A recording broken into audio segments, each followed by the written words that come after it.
At a moment when the Middle East once again stood on the edge of a devastating crisis, something unusual, almost historic, happened behind closed doors. As tensions surged between Washington and Tehran, and as reports began circulating that the United States was preparing direct airstrikes against Iran, a quiet but intense diplomatic effort unfolded. This time, the pressure to halt the conflict's further spread did not originate from Europe or the United Nations. It came from Muslim-majority states themselves. Saudi Arabia, Qatar, Turkey and Oman, longtime allies of Washington, issued a last-minute warning to Donald Trump. A strike on Iran would be neither limited nor controlled nor short-lived. It would ignite a major, intractable conflict across the Middle East. And this warning worked. Late Wednesday, Trump chose to hold off, at least for now, on launching a military assault. This decision did not come out of restraint alone.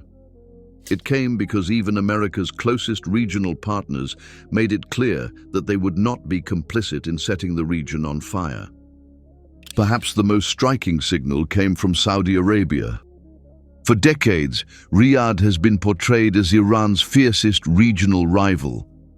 Yet this time, Saudi Arabia did something unprecedented. It denied the United States the use of its airspace for any potential strikes on Iran. This was not just a logistical hurdle, it was a political statement. Soon after, Saudi Foreign Minister Prince Faisal bin Farhan held phone discussions with his counterparts in Iran, Oman and Turkey, signaling that diplomacy, not escalation, was the preferred path. For a region accustomed to indirect hostility, especially between Sunni nations and Shia-majority Iran, this was a clear shift.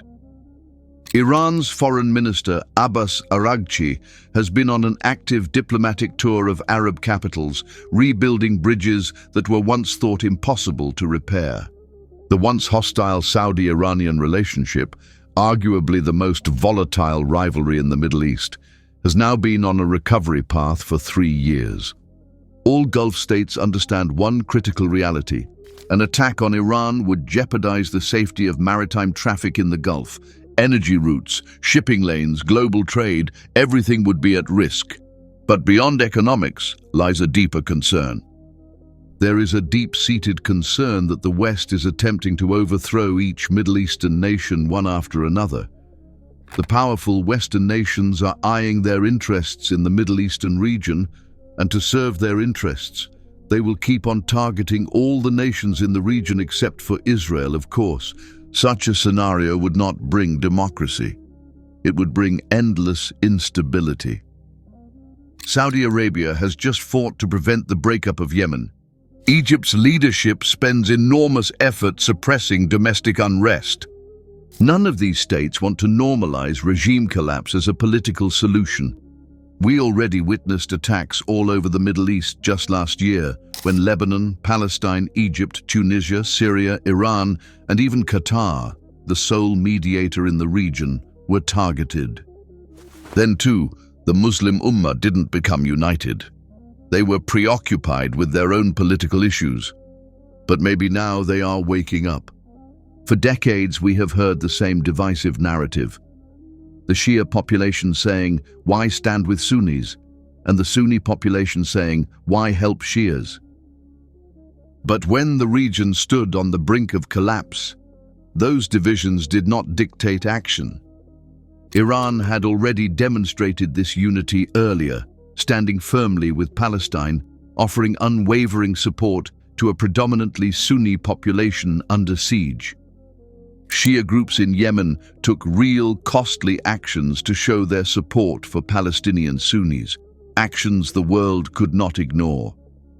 And now, when Iran itself faced the threat of invasion, Sunni-majority states stepped forward.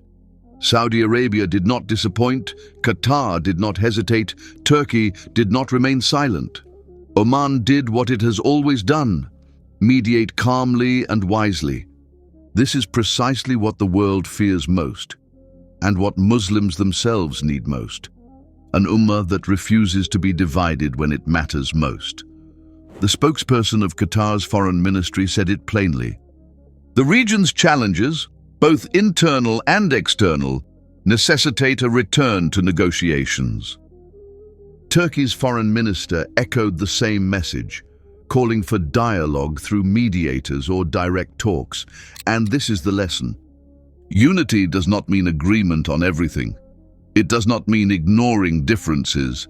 It means recognizing that a conflict with one Muslim nation destabilizes all Muslim nations.